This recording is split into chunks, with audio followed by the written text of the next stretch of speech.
Yo guys, what is up? Sylvan AI here with yet another Elder Scrolls Online discussion. Basically in this video I want to discuss something that ties in with the previous video I made. Now guys, if you haven't seen it, go check it out. Please like and subscribe. I will be delivering daily content not only on Elder Scrolls Online but other games that I know and love. Now, the topic that I'm going to be discussing in this video is again another key element to the success of the Elder Scrolls Online. Today I want to delve deep in the storyline of the Elder Scrolls Online, basically the main quest line, the main plot of the story. But first, let's touch up on the foundation of the main storyline with that every player will basically be partaking in and coming across when we first enter the world of Tamriel. Now this is what we know so far. This is an article from the Elder Scrolls Online official website that goes into detail and highlights key parts of the story, guys. So I'm just going to be reading basically this little post that they've made that basically tells you the main plot of the Elder Scrolls Online. So here I go. It is a time of strife and unrest. Armies of revenants and dark spirits manifest in every corner of Tamriel. Winter grows colder and crops fail.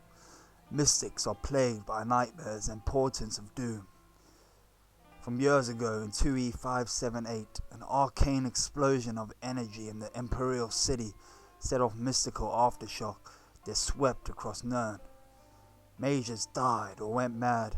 Supernatural abominations from the plane of oblivion, the Daedra, entered in great numbers than ever before. The constellation of the Serpent grew so large that it dominated the night sky.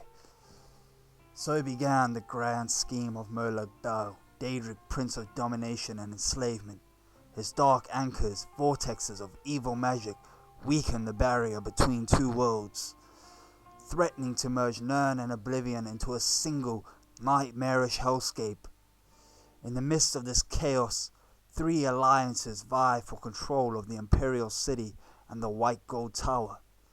High Rock, Sentinel and Orisnium stand as one, united under the rule of High King and Wayrest.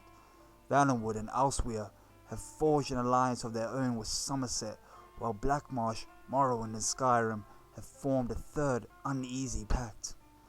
The three of these make the Daggerfall Covenant, the Aldmeri Dominion and the Ebonheart Pact. Three armies will take up arms against the Empire and against each other to wrest control of the Imperial City and White Gold Tower from the dark forces of Oblivion itself. Where do your loyalties lie? Wow, now guys, that is a pretty damn good story plot from the sounds of things. So now we have the foundation of our epic Elder Scrolls story that will rewrite history in the franchise, guys. ZeniMax will have to ensure that the story ties in well with the rest of the open world experience and that it delivers a true atmospheric experience for both new and experienced Elder Scroll players.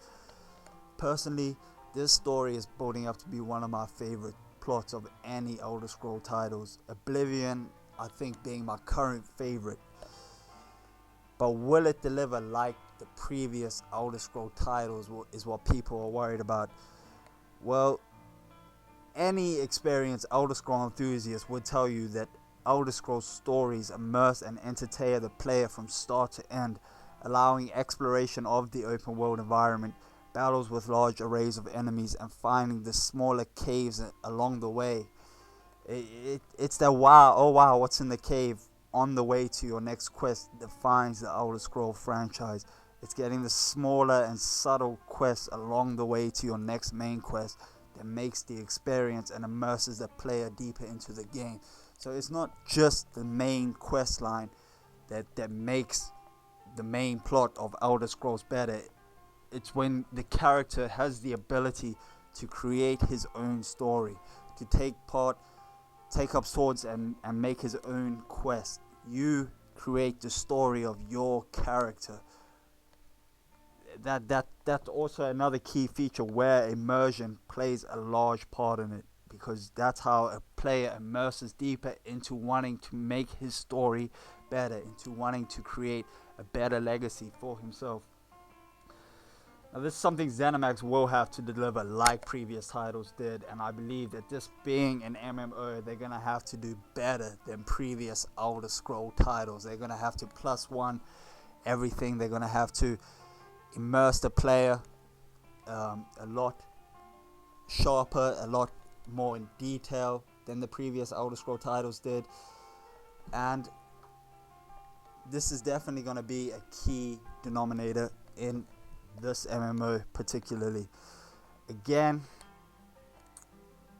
with paying a monthly fee, ZeniMax will have to ensure every player has something to do, be it putting an end to the mighty Molag Bal, or fetching, 10 mysterious Nern roots from a dark inhabited cave for a wandering alchemist. So you would have your newer players going along this main quest plot,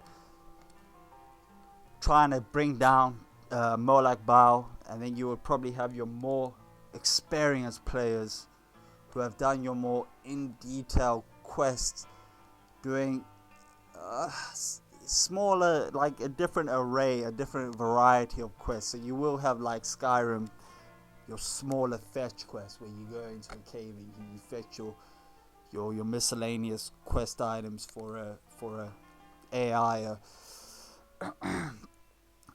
artificial intelligence in the world. And again, these quests are also, there's nothing wrong with them. They're as fun as the main quest line. It immerses the player. It's a good time. Now, again, I do personally believe that they will have made this first priority, and that they will deliver this experience for any wandering adventures that inhabit the world of Tamriel. So guys, tell me what you think about this main storyline.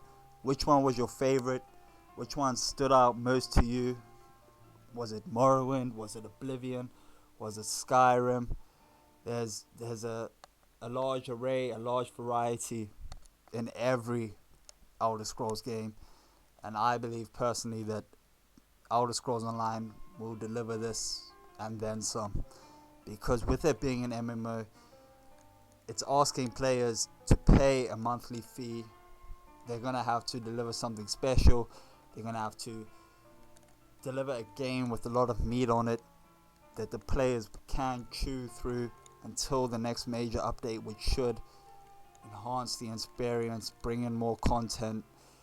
Now, I touched on this in my previous video.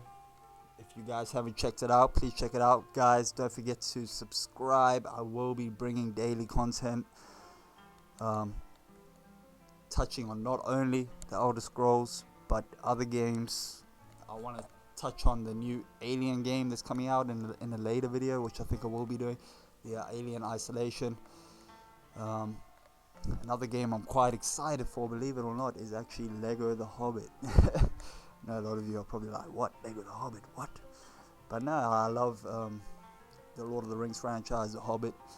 So I'll probably be touching on that as well. Just any games that I deem and think will be good and that I will personally enjoy, I will be touching up on, guys. So please subscribe, like, and let's help make this community grow bigger. Thanks, guys. I appreciate everything.